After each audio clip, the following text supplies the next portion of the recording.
So if that opportunity doesn't offer itself at church, at work, or if you're into community development and you're somebody who is going to be volunteering and so on and so forth, you can ask for opportunities.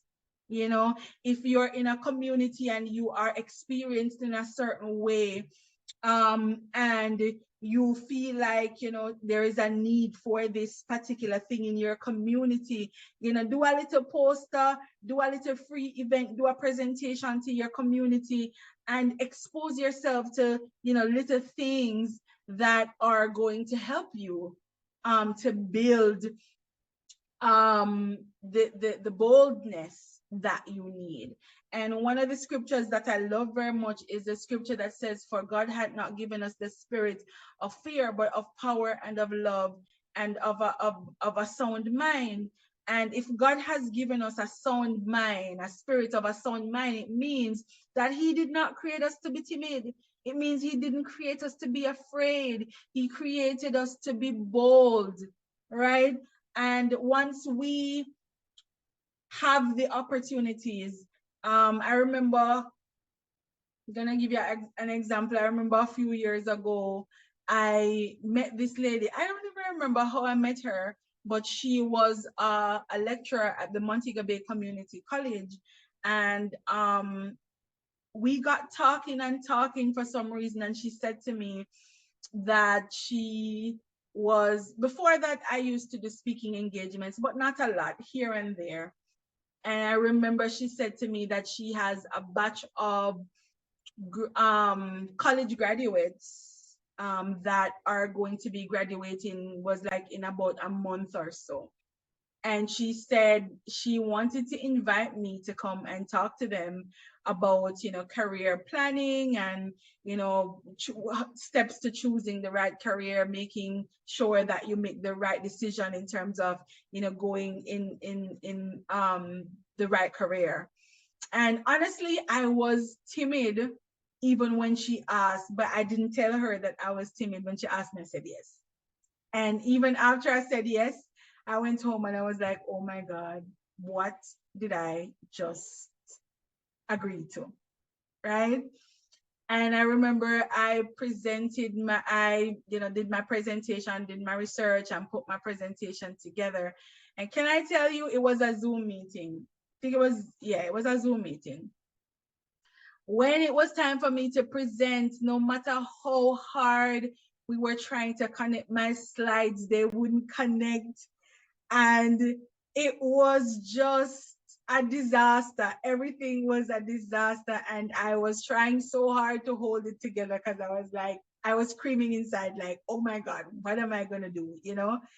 And I remember pulling it up on my phone. So while I was on the Zoom, I was looking at my phone, looking at the slides, even though they were not on the screen. And I was making sure that I was trying to explain as best as is possible so that even though they're not seeing the slides, they are clear on the information that I am presenting. And so over time, I have been in that spot a few times where I go to present information and all hell just breaks loose and everything is just going haywire. But I still have to maintain my composure because I cannot allow everybody to notice that I'm nervous. I can't allow everybody to see that I'm losing it. So building consistency and discipline is what is going to help you to hold it together in those times. Even when I'm at church, people always call me at church to do things because I guess they believe that I'm not scared. But if only they would know how scared I would have been on certain occasions, even though they call me. But I go up there, and by the time I start talking, I start to feel better because that's just how my system works, And so as you grow and develop, you have to build your own system. What I used to do in the beginning is when I'm doing a presentation, I find one person, a friendly face in the crowd, and I interact with that one person until I get a little bit more comfortable to, interact with the rest of people and make eye contact with them. So you have to be consistent and disciplined, one, and you have to build your own routines. You have to build your own things that are going to help you to be comfortable in doing the things that you need to, right? And that's the only way to get better at doing things. When you pray to God for him to give you patience, he's going to give you trouble. Trouble is what builds patience. And it's the same thing with being shy. The only way you're going to overcome being shy is if you start doing things. So think about that. I would urge you, if you're shy, to think about ways where you can present information. And I didn't say this in the beginning, but that is going to come further on in this mentorship program as well. Like I said in the beginning, I'm not the one who is going to be talking. I'm just not ready for y'all yet. But wait, we are going to have cases where you are going to have to present information, because when you leave this place here in the next 90 days, I guarantee you are not leaving the way you came. I'm going to make sure of it. And we have to do the things that are going to, put you in that place where you are a little bit more ready than when you came, and also on the right path to going forward, right? So bear that in mind as well. Okay. All right. So the next thing is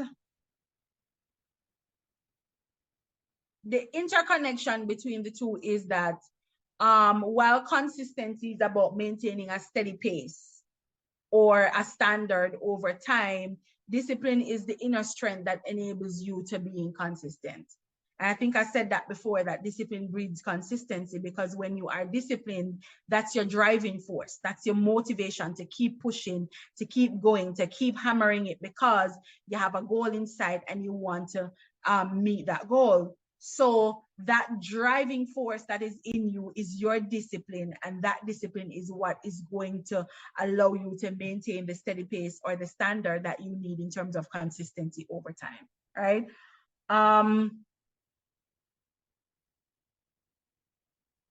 Right. So yeah, in a sense, discipline fuels consistency by helping you to design routines and habits that align with your goals.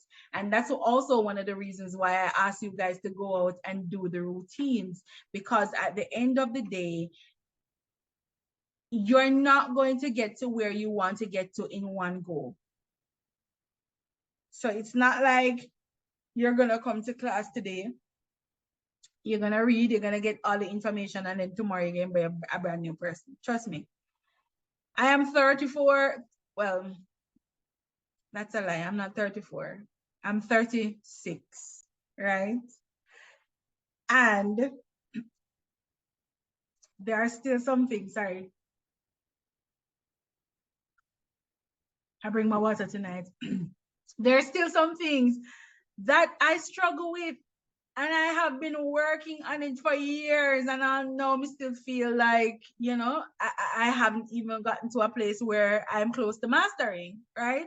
But still, even though I have not mastered, I'm still going to keep going. I'm still going to keep pushing. I'm not going to stop, because I know that based on experience, that there is going to come a day when things are going to be different. I was saying to somebody recently that when I look at my current prayer life and what my prayer life was coming from, it is a laugh, and I mean a big laugh, to see the change that has happened in a few months or a few years. It's such a difference, because I have chosen and I have made a conscious effort to be consistent and to pay attention to certain things.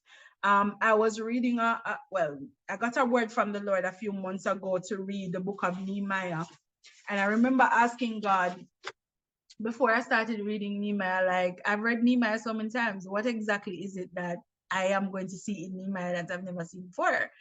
And I read Nehemiah for a couple of days, but I wasn't getting anything. I didn't know, wasn't getting anything from it.